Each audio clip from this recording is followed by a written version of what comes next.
Hey guys, another update tayo. Alexa Ilacad and BGYO Gilo. Guys, doon sa post ni Alexa, doon sa post mismo ni Alexa, marami nagbigay komento.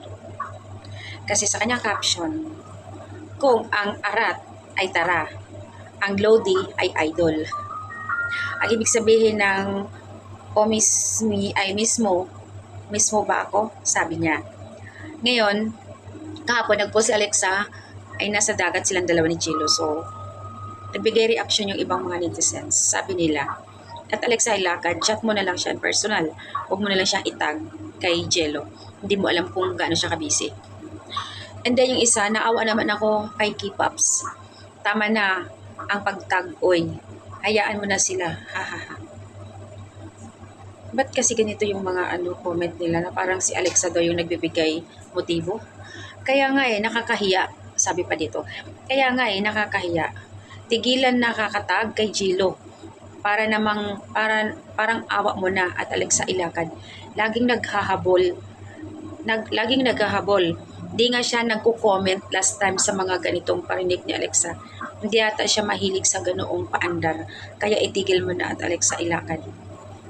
Mas mainam ang lalaki ang mag-first move kaysa pinilit niyo po na mag-response or magtatag sa ganito. Kaya nga baka na-istorbo yun si Jello. Siyempre, nagtatrabaho yun. Kung ang tao ay busy at pagod, sana kung magko-comment na lang sila or magtatag, tantanan na nakakahiya naman kay Jello. So, nawawala naman siya sa branding niya. So, ayan guys, grabe. Paki-uwi mo na nga lang si Alexa. So, ang sagot ko dito ay sana ang sagot ko dito sana huwag pangunahan. Antayin na lang kung ano. Mas maganda kung ang lalaki mag-first move bago siya. Kasi napapansin ko, lalo na pag-asap, lagi si Alexa ng papakyut. Palagi siya nagbibigay motibo kay Jello. Ang tahimik lang kaya ni Jello ano ba ito? Ayaw ko nang itutuloy. Alexa Ilacad. So, ayan guys, ang update.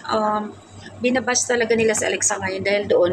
At kahapon, ipinost na nga ni Alexa yung sumakay siya, naka-backride siya kay Jello. Sumakay sila speedboat yun. Nasa dagat sila. Hindi ko lang sure kung saan dagat yun. Pero yun nga, yun yung siguro yung post ni Alexa na tara na, parang o tara na mismo sa pupuntahan siguro nila dahil nga may sila, pero hindi naman nag-iisa si Jello, syempre ando yung ibang mga taga BGY yung mga kaibigan. Nairita lang sila sa post ni Alexa. At syempre yung iba naman na nagko-comment dito, di natin sigurado kung maka-Jello sila or previous pa noon kay KD, hindi natin alam sabi ko nga kung ano man yung, di ba nga accept naman ng Kidilex lahat, accept naman ng ibang netizens na wala na sila ni KD. Dapat sana andun yung respeto pa rin natin kahit na ano ang pag-post ng mga artista. Wala naman silang binabanggit, wala naman silang pinapatama. Andun yung respeto pa rin natin sa kanila. Kung ano man yung ganap, kung ano man yung mga move nila about Jello pa or whatever, irespeto pa rin natin sila guys. Kasi ang totoo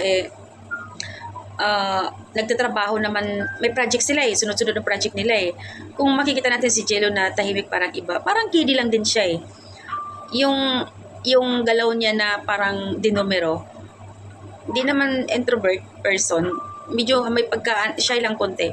Ganun siya kung hindi mo uunahan ng pansin, kung hindi magsasalita, parang ganun din si Jello kay KD. Mabait, pareho sila. Kaya lang nga, sabi ko nga, wala tayong magagawa kung hindi na talaga sila ni KD. Ando na tayo sa support nilang dalawa ni Jellex. As usual, supportahan pa rin natin kung sino man yung magiging katandem ni KD Estrada. Kasi sa ngayon, tuloy-tuloy yung project nila Ganon din si KD, tuloy-tuloy yung project. Kaya nga sabi ko nga deserve siguro nila, kaya may purpose si God na hindi sila talaga ni KD. Kasi nga, sa ngayon na kumbaga naghiwalay na sila, dumadami yung project nila. Kaya guys, huwag na natin bigyan ng mali siya or ano man pagko-comment about Alexa kasi di nga natin alam kung ano yung mga sinasabi nila kung para saan yun, di ba?